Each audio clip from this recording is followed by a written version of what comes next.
Gate 2026 result വന്ന് ഒരു സെൻസിറ്റീവായിട്ടുള്ളൊരു പ്രശ്നം പറയാനാണ് ഞാനിപ്പോൾ വന്നിരിക്കുന്നത്. ശരിക്കും എന്താണെന്ന് ചോദിച്ചു കഴിഞ്ഞാൽ, ആത്മാർത്ഥമായിട്ട് കഷ്ടപ്പെട്ട് പഠിക്കുന്ന കുട്ടികളെ എന്താണ് പറയുന്നത്, അവർക്ക് ഒരു വിലയുമില്ലാത്ത രീതിയിലുള്ളൊരു റിസൾട്ടാണ് ഇപ്പം വന്നേക്കുന്നത്. 4 ദിവസം മുമ്പാണ് റിസൾട്ട് വന്നത്. ഇപ്പോഴിത് പറയാൻ കാരണം എന്താണെന്ന് ചോദിച്ചു കഴിഞ്ഞാൽ, റിസൾട്ട് വന്നിട്ട് EC-യിലെ 1ാം റാങ്ക്, 2ാം റാങ്ക്, 3ാം റാങ്ക്, 5, 6, 8, 10, 11 ഈ റാങ്കുകളൊക്കെ നമുക്ക് അവൈലബിളേ അല്ല. സത്യത്തിൽ റിസൾട്ട് വരുമ്പോഴത്തേന് നമ്മൾ എന്താണ് ചെയ്യുന്നത്, ഇന്ത്യയിലുള്ള മെയിൻ ആയിട്ടുള്ള ഇൻസ്റ്റിറ്റ്യൂഷൻസ് മൊത്തം നോക്കും. ഇത്തവണ നോക്കിയപ്പോൾ EC-യിൽ ഈ പറയുന്ന 1, 2, 3 റാങ്കുകാരില്ല. നല്ല പ്രശ്നങ്ങൾ നടന്നിട്ടുണ്ട്. ശരിക്കും എന്താണെന്ന് ചോദിച്ചു കഴിഞ്ഞാൽ, എക്സാമിനേഷൻ എഴുതാൻ നേരത്ത് ഇപ്പം ChatGPT പോലുള്ള കാര്യങ്ങളുള്ളത് കൊണ്ട് ഈ പറയുന്ന ഇൻവിജിലേറ്റർ ശരിക്കും നല്ലപോലെ നോക്കിയിട്ടില്ലെങ്കിൽ ഈ പറയുന്ന മാൽ പ്രാക്ടീസിങ് നടന്നിട്ടുണ്ട്. അല്ലെങ്കിൽ ഈ പറയുന്ന 1ാം റാങ്ക്, 2ാം റാങ്കും, 3ാം റാങ്കും ശരിക്കും അവർ അവൈലബിൾ ആകണം. ഓക്കെ, അവർ വേറെ കോച്ചിങ് ഇൻസ്റ്റിറ്റ്യൂഷനിൽ ഒന്നും പഠിച്ചിട്ടില്ല. 4ാം റാങ്കിന് കിട്ടിയത് 89 മാർക്കാണ്. അതൊരു ജെനുവിൻ മാർക്കാണ്, നമുക്ക് അറിയാവുന്ന ആളാണത്. 2016 അയാൾക്ക് 7ാം റാങ്ക് ഉണ്ട്. 2026 1ാം റാങ്ക്, 2ാം റാങ്കിൽ ഒരു കോൺഫ്ലിക്റ്റ് വന്ന ഒരാളാണ്. അയാൾ 89 മാർക്ക് മേടിക്കും. ഇത്തവണത്തെ ഗേറ്റിന്റെ EC പേപ്പർ എന്ന് പറയുന്നത് ഭയങ്കര ടഫാണ്. Okay, 89 mark. അങ്ങനെയാണെങ്കിൽ ആദ്യത്തെ 3 പേർക്ക് 90-ന് മേളിൽ മാർക്കുണ്ട്. സത്യത്തിൽ അവരാരും ഇപ്പോൾ റിസൾട്ട് വന്നിട്ട് അവൈലബിളേ അല്ല. അവരെവിടാണ്? അറ്റ്ലീസ്റ്റ് ഞാനൊരു കാര്യം പറയണം. ഓക്കെ, അവർ ഇൻസ്റ്റിറ്റ്യൂഷൻസ് ഒന്നും പോയി പഠിച്ചിട്ടില്ല, നമുക്ക് പറയാൻ പറ്റും. ഇപ്പോൾ എല്ലാവർക്കും ഇൻസ്റ്റിറ്റ്യൂഷനിൽ പോയി പഠിക്കേണ്ട അമാനുഷിക ബുദ്ധിയുള്ളവർ കാണും. എന്നാൽ സത്യം പറയല്ലോ, നമ്മൾ എംസിഗ്മ ഗോകുലം നിങ്ങൾ നോക്കിയാൽ അറിയാം, നമ്മൾ ശരിക്കും ഇവിടെ കുട്ടികളെ കുത്തിയിരുത്തി പഠിപ്പിച്ച് നമ്മുടെ സ്റ്റഡി സെന്ററിൽ 24 മണിക്കൂർ ഓപ്പൺ ആണ്. ഇത്രയും സാറന്മാരെ ഡെഡിക്കേറ്റ് ചെയ്തിട്ട് കഴിഞ്ഞ 3 വർഷമായിട്ട് ഇന്ത്യയിൽ 1ാം റാങ്ക് വന്നേ പറ്റൂ എന്ന് പറഞ്ഞിട്ട് ഭയങ്കര കഷ്ടപ്പെട്ട് പഠിപ്പിക്കുന്നതാണ്. ഇത്തവണത്തെ 15ാം റാങ്ക് കിട്ടിയ ഹരിനന്ദന് റാങ്ക് പ്രഡിക്ഷനിൽ 5ാം റാങ്കായിരുന്നു. ശരിക്ക് അതിനുശേഷം റിസൾട്ട് വന്നപ്പോൾ 15ാം റാങ്കായി. ഇടയ്ക്ക് IIT ഗുവാഹട്ടി ഒരു കറണ്ട് ഡെൻസിറ്റിയുടെ ക്വസ്റ്റിന് +36 ആണ് ശരിക്കും ആൻസർ വരേണ്ടത്. എന്തുകൊണ്ടാണ് അവർ -36 എടുക്കാമെന്ന് എനിക്കൊരു ലോജിക്കും മനസ്സിലാകുന്നില്ല. മണ്ടത്തരമാണ് ആ കാണിച്ചേക്കുന്നത്. അവർ ശരിക്കും 2 ഓപ്ഷൻ ഇട്ട്, +36 ഇട്ടാലും -36 ഇട്ടാലും ആൻസർ കൊടുത്തോളാം. അതിൻ്റെ ഭാഗമായിട്ടാണ് റാങ്ക് മാറിയെന്ന് വിചാരിച്ച്. പിന്നെ എപ്പോഴും ഞാൻ പറഞ്ഞല്ലോ, ശരിക്കും ഓർക്കണം, എംസിഗ്മയുടെ ലാസ്റ്റ് റിസൾട്ടിൽ നമുക്ക് 5ാം റാങ്കാണുള്ളത് മുഹമ്മദ് നഫീസിന്. ശരിക്കും ആ 5ാം റാങ്കിൽ എനിക്ക് തോന്നുന്നത് നഫീസിന് 79.3 ആയിരുന്നു. 1ാം റാങ്കിന് 82.6. ശരിക്കും ഈ 5ാം റാങ്കും 1ാം റാങ്കും തമ്മിലൊരു 3 മാർക്കിൻ്റെ വ്യത്യാസമേ ഉള്ളൂ.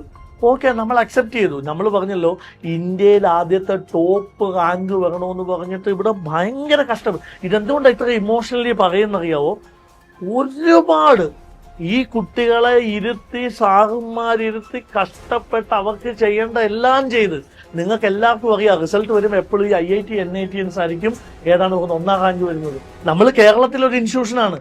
നമുക്ക് ഈ പറയുന്ന IIT NIT-കാരൊന്നുമില്ല. ഇവിടുത്തെ ഗവൺമെൻറ് കോളേജിലും സാധാരണ കുട്ടികളാണ് വരുന്നത്. ഇപ്പം ഈ ഒരു കോൺട്രവേഴ്സി പല ആൾക്കാരും നോർത്ത് ഇന്ത്യയിൽ പറയുന്നുണ്ട്.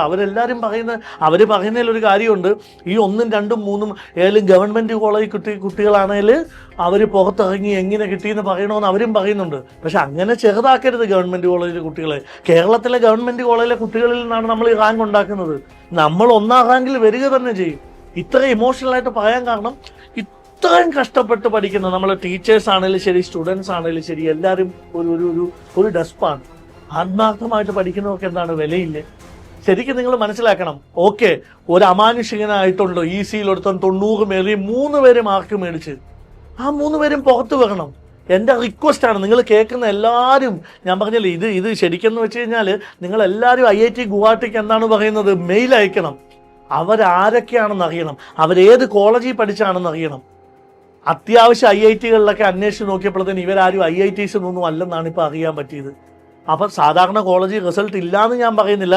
കാരണം എംസിഗ്മ ഗോകുലത്തിൻ്റെ എല്ലാ റിസൾട്ടും കേരളത്തിലെ ഗവൺമെൻറ് കോളേജിലെ പിള്ളേരാണ്.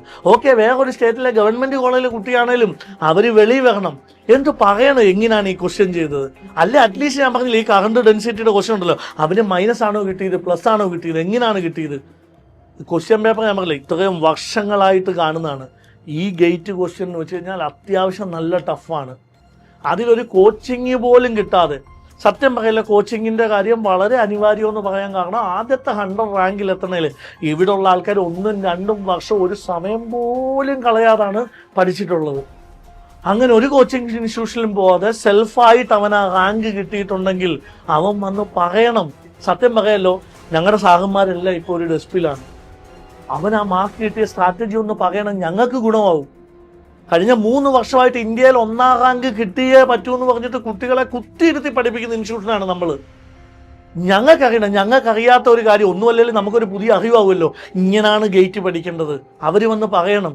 ഇനി അവർക്ക് വീഡിയോയിൽ വരാൻ മടിയാണെങ്കിൽ ലിങ്ക്ഡിനിൽ പോസ്റ്റ് ചെയ്യട്ടെ അവർ. ശരിക്ക് ഇത് ഇനി ഇലക്ട്രിക്കലിലെ ശരിക്കെന്ന് വെച്ച് കഴിഞ്ഞാൽ മൊത്തം മിസ്സിങ് ആണ്. ആരൊക്കെയാണ് ഇവരൊക്കെ? പിന്നെ ശരിക്കും എക്സാമിനേഷൻ നടന്നുകൊണ്ടിരുന്നപ്പോഴത്തേന് എൻ്റെ ക്ലാസ്സിൽ നമ്മുടെ കുട്ടികൾ തന്നെ പറയുന്നുണ്ട്, സാറേ ഇവരെ ഒന്നും നോക്കാനൊന്നും ആരുമില്ലേ, വല്ലൊരു മൊബൈൽ ഉപയോഗിച്ചിട്ടുണ്ടെങ്കിൽ പോലും അറിയാൻ പറ്റുകയില്ല, വെറുതെ ChatGPT മതിയല്ലോ ആൻസർ എഴുതാൻ. അങ്ങനെ ഇതിനകത്ത് ഉറപ്പായിട്ട് നടന്നിട്ടുണ്ട്. ഈ എക്സാമിനേഷൻ നടന്നപ്പോഴത്തേന് കുറേ കുട്ടികൾ ഏതാണ് പറഞ്ഞത്, ഇപ്പം എൻ്റെ ബാക്ക്ഗ്രൗണ്ടിൽ വന്നേക്കുന്ന പത്രത്തിൽ വന്നേക്കുന്ന ന്യൂസുകളൊക്കെ എക്സാമിനേഷൻ കഴിഞ്ഞിട്ട് പറഞ്ഞായിരുന്നു. കാരണം ഇതാരാ എനിക്ക് അയച്ചതെന്നറിയാവോ? ഈ 15ാം റാങ്ക് കിട്ടിയത് 49, 28, 36 കിട്ടിയ കുട്ടികളുണ്ട് നമ്മുടെ ഇൻസ്റ്റിറ്റ്യൂഷനിൽ. അവർ ഈ പറയുന്ന എക്സാം എല്ലാം കണ്ടിട്ട് അവർ, ഞാൻ പറഞ്ഞല്ലോ, 1-2 വർഷം കഷ്ടപ്പെട്ടിരുന്ന് പഠിച്ചവരാണ്. ഇങ്ങനെയുള്ള പത്രത്തിൽ ന്യൂസ് കണ്ടിരുന്ന് ഏതോ ഒരു കുട്ടി എന്താണ് മൊബൈൽ ഉപയോഗിച്ചതിന് അവനെ പുറത്ത് കൊണ്ടുപോയി, കുറച്ച് കഴിഞ്ഞപ്പോൾ അവനെ വീണ്ടും പരീക്ഷ എഴുതിച്ച്. സാറേ ഇങ്ങനെയൊക്കെ വന്നു കഴിയുമ്പോൾ നമ്മൾ കഷ്ടപ്പെട്ട് പഠിക്കുന്നവർക്ക് എന്താണ് ഗുണമെന്ന്, എന്താണ് ശരിക്കെന്ന് വെച്ച് കഴിഞ്ഞാൽ നമ്മൾ എന്ത് ചെയ്യുമെന്ന്. ഇത്ര നാൾ ഇത് കഴിഞ്ഞ 4 ദിവസമായിട്ട് വെയിറ്റ് ചെയ്യുവാണ്. കാരണം എന്താണെന്നോട്ടെ, നമ്മളെപ്പോഴും അന്വേഷിക്കും എടാ ഇത് എവിടെ പോയെന്ന്. എക്സാമിനേഷന് ശരിക്കെന്ന് വെച്ച് കഴിഞ്ഞാൽ സിദ്ധാർത്ഥ് വന്നിട്ട് എനിക്ക് ശരിക്കും സാറേ ഞാൻ 75 മാർക്ക് കിട്ടിയെന്ന് പറഞ്ഞപ്പോഴത്തേന് നമ്മൾ ഭയങ്കര ഹാപ്പിയായിരുന്നു. കാരണം എന്താണെന്നറിയോ, ഒരു എക്സ്ട്രാ ഓർഡിനറി ചിലപ്പോൾ ഞാൻ നേരത്തെ തന്നെ പറഞ്ഞില്ലേ 2016, 24 മേടിച്ച ആൾ ഇത്തവണ എഴുതുന്നുണ്ടല്ലോ, മൂപ്പര് ചിലപ്പോൾ 85 മേടിക്കും. എന്നാലും ഒരു 75 എന്ന് പറയുന്നത് സിംഗിൾ ഡിജിറ്റ് റാങ്ക് തന്നെയാണെന്ന് ഉറപ്പായിരുന്നു.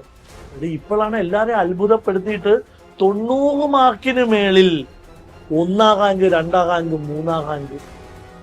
അതൊരു സീക്രട്ട് ഏജന്റാണ്. എവിടാണെന്നറിയില്ല, ആരാണെന്നറിയില്ല. IIT-കളിലൊന്നും ഇതില്ല. ഇനി NIT ഏതെങ്കിലും ഉണ്ടോ എന്ന് അന്വേഷിക്കണം. പിന്നെ IIT NIT മാത്രം എല്ലാവരും ഇതിന് നോർത്ത് ഇന്ത്യയിൽ ഒരുപാട് പേര് ഇതിനെക്കുറിച്ച് പറയുന്നുണ്ട്. അവരെല്ലാവരും പറയുന്നുണ്ട് IIT അല്ലാന്ന്. IIT വേണമെന്ന് നിർബന്ധമൊന്നുമില്ല. അത് ഞങ്ങൾ പ്രൂവ് ചെയ്താണ്. കഴിഞ്ഞ വർഷം ഞങ്ങൾ 5ാം റാങ്ക് എന്ന് പറയുന്നത് 1ാം റാങ്കുമായിട്ട് 2.5 മാർക്കിൻ്റെ വ്യത്യാസമേ ഉള്ളൂ. It is possible from government college of law. എന്നാലും അത് ആരാണെന്നൊന്ന് അറിയണം. ഇനി ഇത്രയും വലിയ ടഫ് എക്സാമിൽ 90 മാർക്ക് അവൻ മേടിച്ചതിൻ്റെ ആ ഒരു മാർക്ക്, സത്യം പറയല്ലോ, ഞാൻ 16 വർഷമായിട്ട് ഈ ഫീൽഡിലുള്ള ആളാണ്, എനിക്ക് അറിയണമെന്നുണ്ട്. പിന്നെ മാസ് മര്യാദ പറ്റിയാലെന്നൊന്നുമല്ല. നമ്മുടെ പണ്ടുണ്ടായിരുന്ന നമ്മുടെ തന്നെ സ്റ്റാഫായിട്ടുള്ള ഇജാസ് സാർ ഉണ്ടായിരുന്നു പണ്ട് 2014 സമയത്ത്.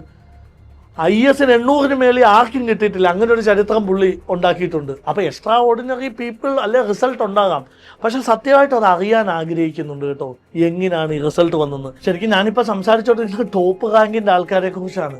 ശരിക്കെന്ന് വെച്ച് കഴിഞ്ഞാൽ റാങ്ക് പ്രഡിക്ഷനിൽ 200 റാങ്ക് ഉണ്ടായിരുന്ന ആൾക്കാർ റിസൾട്ട് വന്നപ്പോഴത്തേന് 400, 500-ലായി. ഇവിടെ ചിന്തിക്കേണ്ട ഒരു കാര്യമുണ്ട്. ശരിക്കും 1000-ൽ താഴെ റാങ്ക് എന്ന് പറയുന്നതാണ് ഗേറ്റിന് നല്ല കഷ്ടപ്പെടുന്നവർക്ക് നല്ല റാങ്ക്. ഇത് 200, 400 ആയെന്ന് വെച്ച് കഴിഞ്ഞാൽ ഡബിൾ റാങ്ക് മാറി. 700 റാങ്ക് വേണ്ട ആളിപ്പോൾ എത്രയായി? 1500-ന് പുറത്തു പോയി.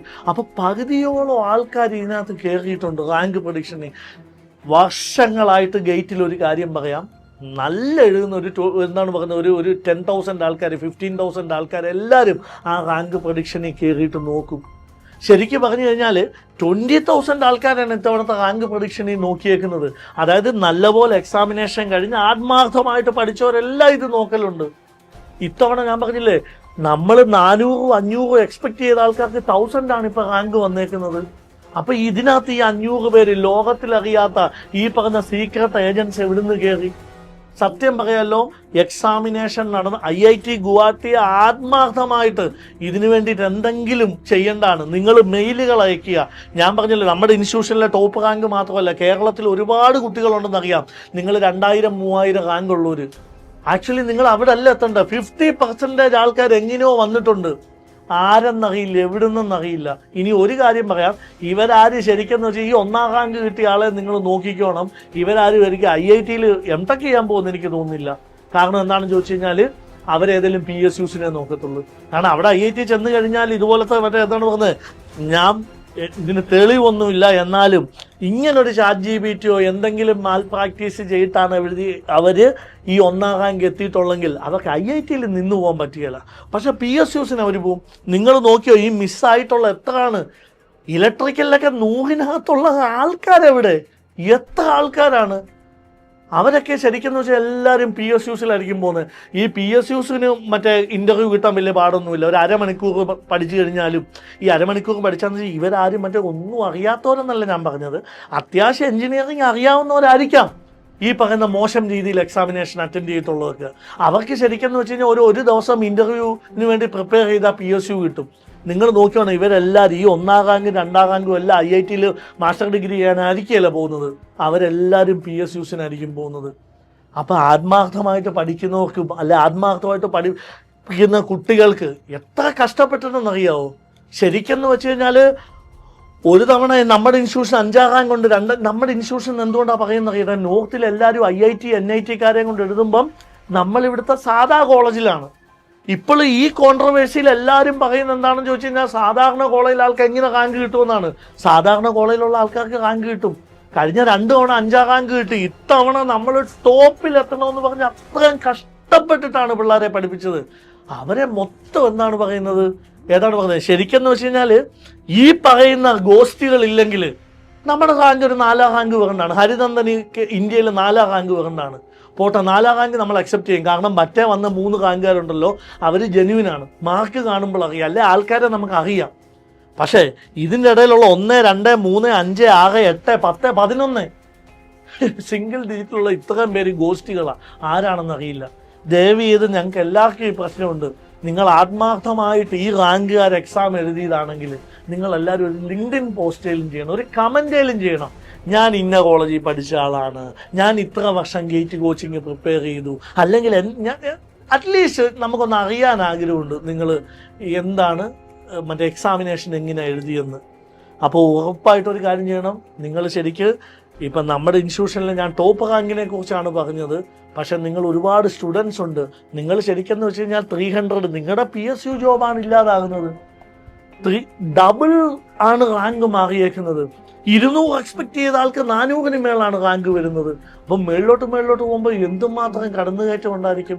അപ്പം എല്ലാവരും ശ്രദ്ധിക്കേണ്ട ഒരു കാര്യമുണ്ട്, നിങ്ങളെല്ലാവരും ഇത് മെയിൽ അയക്കണം. ഇതിനകത്ത് എലിജിബിൾ ആയിട്ടുള്ളവരെ, അല്ലെങ്കിൽ 1ാം റാങ്കിനെ പിടിച്ച് ഇൻ്റർവ്യൂ നടത്തണം. 90-ന് മേളിൽ ഈ എക്സാമിനേഷൻ എഴുതണമെങ്കിൽ ഞാൻ പറഞ്ഞല്ലോ അവനെ പുപ്പുലി എന്ന് പറയേണ്ടി വരും. അവനെ ഒരു ഇൻ്റർവ്യൂ നടത്ത്, മനസ്സിലായില്ലേ? അല്ല, അവനൊന്ന് സംസാരിക്കട്ടെ. അവൻ സംസാരിക്കുമ്പോൾ അറിയാമല്ലോ അവൻ്റെ സബ്ജക്ട് നോളജിനെ പറ്റിയും കാര്യങ്ങളെ പറ്റിയും. ഇതെന്തായാലും ഞാൻ പറഞ്ഞല്ലോ, ഇതൊരു നല്ല ആത്മാർത്ഥമായിട്ട് പഠിക്കുന്നവരെ ചീറ്റ് ചെയ്യുന്ന രീതിയാണ്. അടുത്ത ഗേറ്റ് എക്സാമിനേഷനിലും സത്യം പറയല്ലോ നമ്മുടെ സാറന്മാരും നമ്മുടെ ഈ ടോപ്പ് റാങ്ക് കിട്ടിയ കുട്ടികൾ വരെ ഡെസ്പാണ്. കാരണം എന്താണെന്ന് ചോദിച്ചു കഴിഞ്ഞാൽ ആത്മാർത്ഥമായിട്ട് പഠിച്ചതിന് വിലയില്ലാതായി പോകുന്ന പരിപാടിയാണ്. ഓക്കെ, ഞാൻ ഒരിക്കലും പറയുന്നില്ല 90-ന് മേളിൽ മാർക്ക് കിട്ടുന്നവരുണ്ടെന്ന്. പക്ഷേ 1, 2, 3, 5, 6, 8, 10, 11 ഇത്ര റാങ്കുകാർ അവരെ തന്നെ ഒന്ന് വന്നിട്ട് ഏതാണ് ഈ ഗോസ്റ്റിൽ നിന്ന് മാറിയിട്ട് ഓക്കെ എനിക്കാണ് 1ാം റാങ്ക് കിട്ടിയത്, ഞാൻ ഇന്ന രീതിയിൽ പഠിച്ചു, ഇന്ന കാര്യങ്ങൾ ചെയ്തു എന്ന് അവർ പറഞ്ഞു കഴിഞ്ഞാൽ നമുക്കൊന്ന് വെരിഫൈ ചെയ്യാമല്ലോ. അല്ലെ അറ്റ്ലീസ്റ്റ് നമുക്ക് മനസ്സിലാവുമല്ലോ, ഓക്കെ ഇങ്ങനെയും ഗേറ്റ് പഠിക്കാം എങ്കിൽ 1ാം റാങ്ക് കിട്ടുമെന്ന്. ക്ലിയർ അല്ലേ? അതുപോലെ തന്നെ ബാക്കി ബ്രാഞ്ചസിന്റെ മെക്ക് സിവിൽ എല്ലാ ബ്രാഞ്ചിലെ 1ാം റാങ്ക് മിസ്സിംഗ് ആണ്. ആളാരാണെന്ന് അറിയത്തില്ല. അപ്പോൾ ഇതിനകത്ത് എക്സാമിനേഷൻ നടന്ന സമയത്ത് വളരെ രീതിയിലുള്ള ചീറ്റിംഗ് നടന്നിട്ടുണ്ട്. അപ്പോൾ ഇന്നത്തെ ഒക്കെയുള്ള കാലത്തിൽ അത്രയും എന്താണ് പറയുന്നത് കർക്കശമായി നമ്മുടെ എക്സാം എഴുതിയ പല കുട്ടികളും പറഞ്ഞിട്ടുണ്ട്, വലിയ എന്താണ് പറയുന്നത് സീരിയസ് ആയിട്ടൊന്നുമല്ല ആൾക്കാർ ഇൻവിജിലേറ്റേഴ്സ് നോക്കുന്നതൊക്കെ. അപ്പോൾ ഇതിനകത്തൊരു തീരുമാനം ഉണ്ടാകണം. നിങ്ങൾ മാക്സിമം ഇത് ഷെയർ ചെയ്യുക, നിങ്ങളെല്ലാവരും മെയിൽ അയയ്ക്കുക, എല്ലാ റാങ്കിൽ വന്നവരുടെയും എലിജിബിലിറ്റിയും കാര്യങ്ങളും എല്ലാം. Okay, thank you.